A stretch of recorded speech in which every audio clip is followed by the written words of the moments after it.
Alright, so it's a new week and that means new missions for the Knighthood boss battle, and today I'm going to show you how to get at least 9,000 points against Einek on hell difficulty for week 22. So for this week the missions are clear after using at most 25 skills, clear without eating a dish, attack with a hero with an attribute advantage 10 times, and defeat the last enemy with a human hero skill. So of course we can't eat a dish, this was from me doing something else. The attribute advantage mission might be the only one that's a little bit annoying here, because we only have one green unit and the boss is blue, so we can only attack with her for this mission, so we do need to get 10 of her skills. Now defeating the last enemy with a human hero skill is of course gonna be Brunhild. We're just gonna ult with her, that's gonna heal us and of course give us more points depending on how much HP we have with all our units combined. And now we do have Liz here because she's gonna increase our HP based on like how many debuffs she has. So if she can get 5 debuffs, that's gonna be quite a lot of points. Now we're gonna use Nanashi here, so we don't really need to use any buff skills in order for like the boss to steal buffs. This can also be a disadvantage, so I'm wondering if this can be replaced by any sort of green unit that will in some way, shape or form buff our whole team. Perhaps Melascula.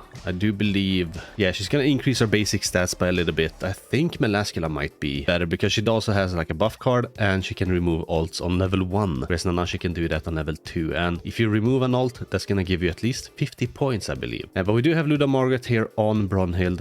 The cards that have auto set to HP, we're of course not gonna eat food, and the gear I have on them is HP defense on all of them except for Brunhild, who I only have a attack set with. I'm not sure if an HP defense set would be better. The attack crit set, and this is my attack set with sort of attack percent sub rolls on the 2 top pieces, is perhaps better, but yeah, we're just gonna give this a go and see how it goes. Alright, so what I like to do is I like to keep a pen and paper with me so I can keep track of how many cards I've used as well as how many Brunhild cards I've used. So we're just gonna use these 2 cards and then 2 other cards, because that's gonna be 4 cards total for this mission, and then we need to use 10 Brunhild cards for this mission specifically. Now there are a few things that can give us a lot of points. I'm just gonna write down the thing here, hold on. 1, 2, 3, 4 card uses, and 2 of them being Brunhild cards. Using, of course, like the different levels of cards and dealing different amounts of damage is pretty basic, like that gives you points. There are a few specific things that can give you a lot of points, like using Dissolve. For example, if I merge like this and then use this card to remove an ult gauge orb, that's Dissolve, and that's gonna give you 50 points. So what I'm gonna do is I'm gonna use this card. I suppose I'll just merge, I don't need to actually damage. So that's just 2 skill card uses, and one of them being a Brunhild card.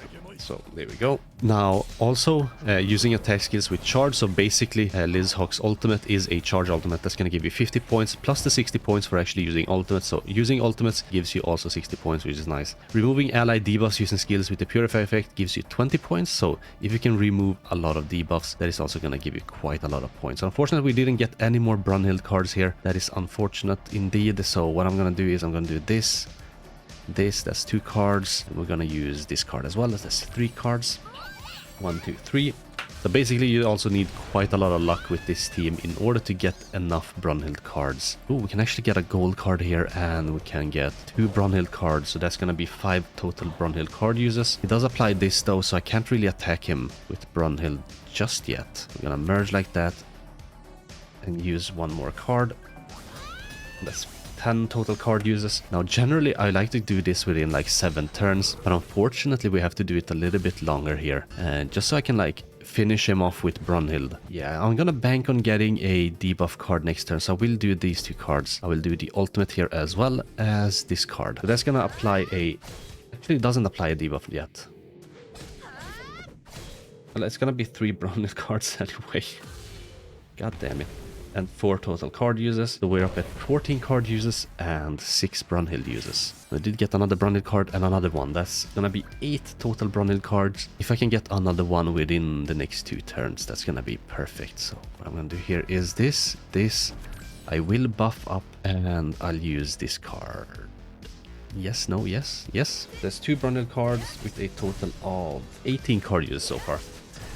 So basically we do need 1 more Brunhild card so we can get her ultimate for next turn. We're gonna hope that the boss will sort of AoE attack us so that he applies at least 4 or 5 debuffs to Liz. That would be optimal. We did get another Brunhild card, that's superb. I don't think I'll actually attack him with Brunhild, and I will sort of remove the debuffs off of Tarmiel here. Otherwise he might die by next turn. So I'm just gonna move to, actually I'm gonna move it a little bit further away so I can merge there as well. Then we do this. That's gonna be 1 more skill card and then that one. I think I'm gonna get her ultimate. That's gonna give us 110 points just for using the ultimate as well. So that's 2 more skill card uses. We can use a total of 4 more, or 5 more rather. So if I wanna like wait it out 1 more turn, I could, but I don't think that's gonna be optimal here. What I might do here is, I think I'm just gonna buff up. Then I'm gonna use the Brunhild card to try to break the shield.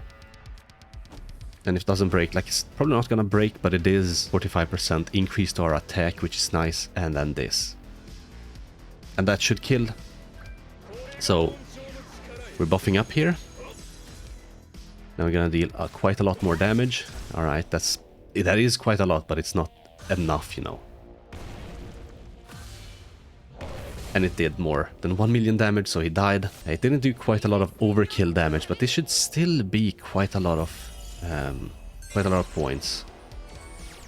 12.9k. I'm honestly happy with that, so yeah. Liz, if she had more debuffs on her, it would have been quite a lot more points. I'll leave you with the run where I got 14k points, just so you can see like how many debuffs I got, how many times I used like Dissolve with Nanashi, how many like ultimates and stuff like that I used. All the things that give you points. So because like you ult with Brunhild, of course, you heal everyone to full, so you get quite a lot of points from, well, additional points proportional to remaining HP. We didn't get quite a lot of like additional points proportional to greater damage dealt against the enemy. Like if I had waited 1 more turn, maybe I could have gotten like another Brunhild card. Say on this turn, the final turn, I used 3 cards instead of the 4, and then I got another Brunhild card. I could have potentially like broken the shield, did a lot more damage there, and then ulted. That might have given me a little bit more points here as well. But yeah, like you just try to stack up as many of these, like use ultimate moves, apply effect dissolve, remove allied debuffs, and use attacks with charge. I believe when I got the 14k score, I removed like 5 debuffs with the cleanse cards on Nanashi. So those 5 debuffs,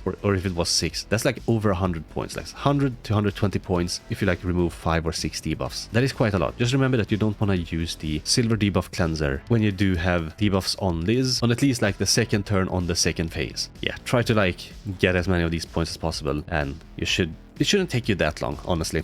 And if you just want the 9k score, you can just completely ignore like any of the missions. Well, at least this mission, like you don't have to do this mission in order to get like at least 10k score. It shouldn't be a problem. Just do your best and it shouldn't be too big of an issue. And because it's a push week, everyone's like super sweaty, and 14k score doesn't even put you in top 100, so take that how you will. But I'll leave you with like the 14k score video at the end. But with that, I think that's gonna be it for me. Hope you liked the video. Thanks for watching. Hope you have a most wonderful rest of your day. And yeah, I guess I catch you in the next one. Bye.